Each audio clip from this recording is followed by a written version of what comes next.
This podcast is for informational and entertainment purposes only and does not provide medical or legal advice. Please consult with a qualified professional before making any decisions regarding your health or legal situation. On the subject of marijuana in particular. That is the purpose of this meeting, ladies and gentlemen, to lay the foundation for a nationwide campaign by you to demand by law such compulsory education. High in the Ozark Mountains, it's the Greene County Podcast with Mike and Mason. Here we are, our Greene County Podcast. We probably won't actually spend half of the podcast discussing the difference between sports and activities this time. Yeah, we'll put that one to rest. Nothing to do with weed at all. But we figured it out, though. It's the difference between the... I wouldn't say that. I wouldn't say that we figured out. We figured out that we both are in a very loving relationship and that we've compromised to just let this one go under the rug until somehow later on it comes back up and one of us gets butthurt about it again. We care more about our friendship. That is true. That is true. It's like my dad once told me, you go loan somebody money, you better love them more than the money that you loan them because you probably won't get it back. Nice. It's great advice. But this podcast isn't about loaning money or friendships. It's about weed. And we've got a very special guest today, Jorgie from Harvest Grow Supply on Glenstone. Thank you for joining us. Happy to be here. We brought her in today because they've got a very special event coming up that we're going to talk about here in a little bit. But before we get to that, just tell me, how did you get involved into the whole grow supply business? Well, actually, I got involved more in the plant business to begin with. Okay. I mean, as a teen and, young person, I was definitely like guerrilla growing. Oh, really? You just got to say, yeah. 17 years old, but... Here in Missouri or somewhere else?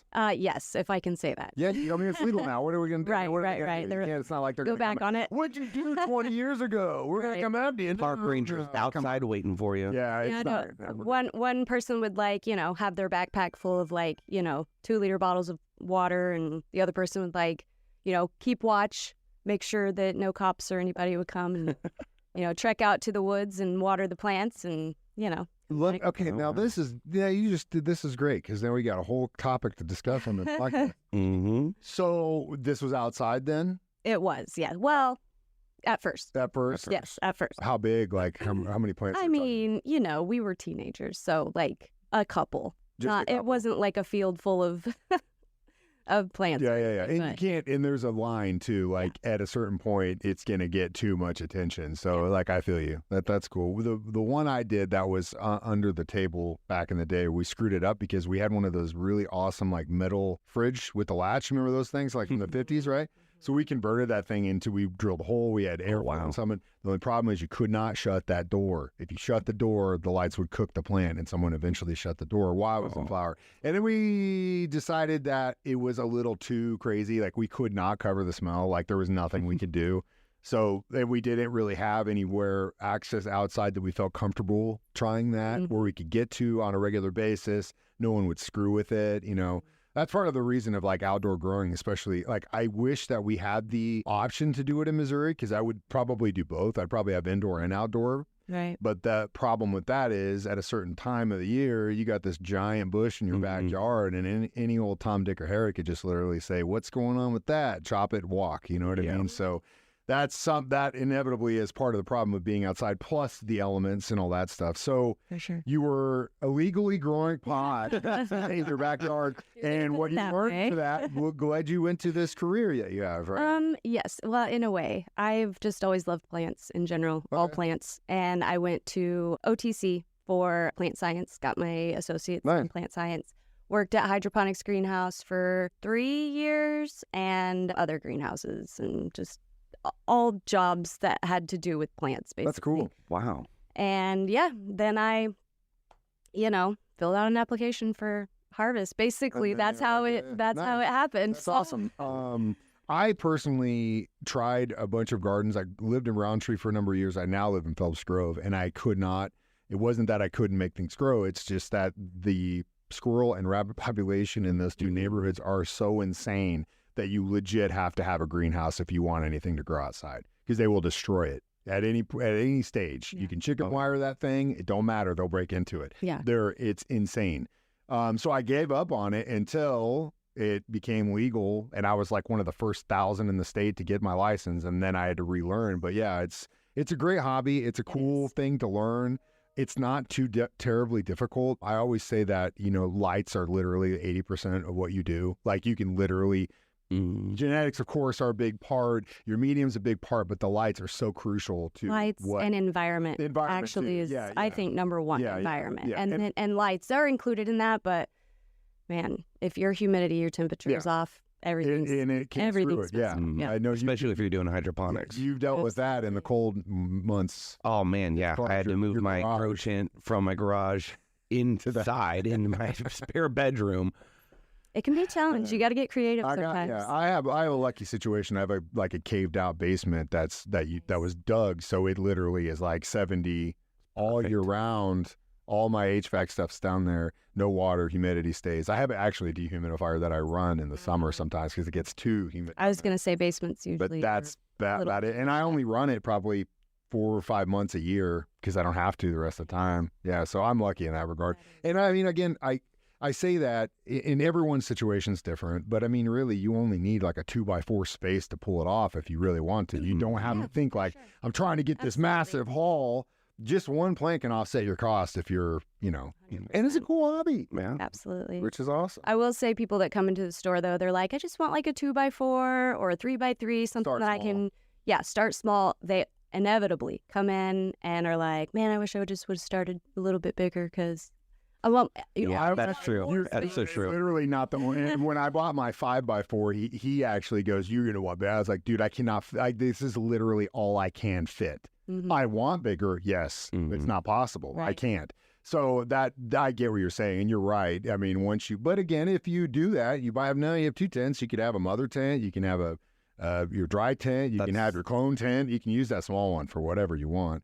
I always ask this too when I talk to cultivators. Are you a photo or auto? Photo. Always? Yes. Nice. Some people are just so hardcore about that stuff. Yes. You just have more control. Autos are unpredictable. Yep. It can be. Yeah. And I like having that control of, how big they get. I like to be able to do some training techniques. And, nice. Different things. So you're probably leaning on the side of like, you would be more happy to have one plant fill a 5x4 tent as opposed to 5 plants. Because I've known guys that are like, I'll let that thing grow 7 to 8 months. No, but variety is also good. That's where I'm at. So that's why I still won't do mother cloning because I know that every now and then you got to buy seeds and whatever you get at a cost or whatever, it sucks. But at the same time, like I don't want to just have the same, okay, here's another quarter pound of this. Here's the same quarter pound because it just gets boring after. It's reliable though. It is. And you can grow more than just that one plant. Yeah. That's true. That's true too. Right here. That's what I do. Yeah, I know. You still have the same one for how long now? Oh man, literally 2. When did 2 or 3 years medical start? Yeah, God, it was probably longer than that. It's like 4 years. Or 5. There are guys that come in that are like, oh, I've had the same genetics for 20 years because I've kept it going, which is hard to believe a little bit, but possible, but I mean, they want it, they love it, it works for them. That's their jam. So that's what apple trees do. You have a 30-year-old apple tree that produces like crazy versus a 3-year-old one. I mean, I get it, but at the same time, I want the variety. Right. I get the photo argument, and I've done both many times. Autos are unpredictable. I've got 5 that are almost done. One that was probably beat the rest by a month in maturity, and then I've got one that probably didn't crest like 2 feet that just bushed out big time. The other 2 are perfect. So, I mean, luckily it didn't herm out on me or I didn't have any foxtail situations or any of that stuff. But that's the risk you take when you do the autos because it's genetically freaked. All right, we'll be back with Jorgie from Harvest Grow Supply in just a few minutes on Green County Podcast. We're back. So another question I wanted to ask you as far as medium, right? So a lot of people are soil, hydroponics, or cocoa. What's yours? Cocoa. Cocoa? Yes. Nice. Really? Yes. You've done that for a long time? Yeah. I mean, honestly, I've tried like every soil that we sell or medium that we sell. I've done deep water culture. I've done, just organic soil. Literally every soil that we sell, I've tried. And cocoa soil, cocoa-based soilless mediums. But for me, I feel like I get the best quality and faster growth with There's just cocoa. cocoa coir. But you got to water them like crazy. Yes, you do I have to water every other day. Yeah, and sometimes every day. Yeah. You have to feed. Yeah, nutrient mix. Yeah. Yeah, What do you use for that? Well, I have a variety of products that I have found have been game changers for me. But my base nutrients, I use the Floranova General Hydroponics series. Mm-hmm. It's funny, people come in the store and, it's like they're diehards for their products, sure. Like Roots Organic people, that's all the soil that they will use. Fox Farm people, that's it. They're sold on it. But same with nutrients, Botanicare, that's all my boss will use. But I have found the Floranova series, they actually made that product for NASA to be able to grow in space. Wow. Holy crap, that's awesome. It's all, it has everything that you need in it. It has all the micronutrients. Not all nutrients have that in it. And micronutrients are actually really important. Like, there's a lot of deficiencies that people see that they don't, there's like molybdenum and, boron. And, that are absolutely necessary to the plant. And the soil medium that you can't get in those nutrients. Yeah, exactly. And a lot of nutrients don't contain those. But the Floranova series, I really like it because it contains everything you need. That's literally awesome. Everything. So that's a good insight. What kind of lights are you using? I use the Grower's Choice ROIE 720s. Yeah. So they're 720 watts with UV bars, which, by the way, I can wait until we talk about the event, but we're going to be raffling one off. Nice. Oh, awesome. So they're $5 a ticket or $20 for 5 tickets. And it's going to come with the UV bars and everything. So excellent lights. Yeah. And Grower's Choice, we work directly with them. They are like the best company to work with. They warranty their products for 5 years. There was literally a guy that bought a light and he set his carbon filter on it as he was trying to hang it. Don't do that. No, don't put anything on those bars ever.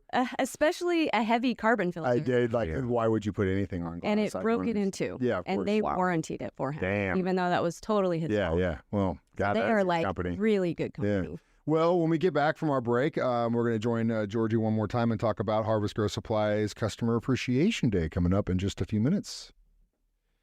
We're back, and the whole reason we brought Jorgie in today, I kind of cheated a little bit because I knew she was smart and I wanted to get all her information as far as cultivating and all that stuff. But the reason she came in was to talk about your Customer Appreciation Day coming up on, I believe, June 8th. Mm-hmm. It's a Saturday. It's happening at Harvest Grow Supply, and if people aren't familiar, you're basically on North Glenstone, right across from Evangel. Yes. Correct? Yes. It's where I'm not endorsing. I don't get paid to endorse, but it is where I shop to cultivate. That's how Jorgie knows. That's how we know each other. Yeah. I've been in there many times buying soil and nutrients from her. But tell me about the event and what you guys have going on.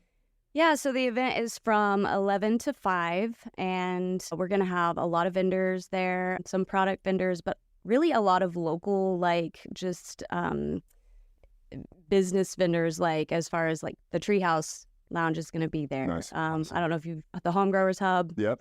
She's going to be there. We're going to also we do, we're geared towards cannabis, but that's not all we sell. We also sell, garden supplies for just general gardening and houseplants. And so Hickory Lane Plants is going to be there, and just several vendors. We expect quite a few, probably 15 or so vendors there. We're going to have food trucks, and we're going to be giving away a lot of stuff. That's the main thing. We love our customers, and we really want to give as much stuff as we can to our customers. So we're going to be giving away tons of prizes, giveaways. We're going to have games like a spin the wheel, where you win different stuff. And it's going to be a really good time. So come on out. That's awesome. Yeah. What time does that start? 11. Saturday, June 8th, Harvest Grow Supply Customer Appreciation Day. Jorgie, we will definitely have you back as a guest to talk about cultivating. Yeah. If you'd like to come back. Yeah, that'll be the tip of the iceberg. He knows a hell of a lot more than we do. Mm-hmm. And we're just pretending like we know. Amateurs over here. I'd love to come back. Call on the expert. And again, if you want to find out more about the Customer Appreciation Day, stop in at Harvest Grow Supply, or can they find you? Social media, Facebook, stuff Facebook, like that? Instagram. Awesome. Yep. Well, thank you so much, and we'll see you at the Customer Appreciation Day. So that our children are obliged to learn the truth, because it is only through knowledge that we can safely protect them. This podcast is for informational and entertainment purposes only and does not provide medical or legal advice.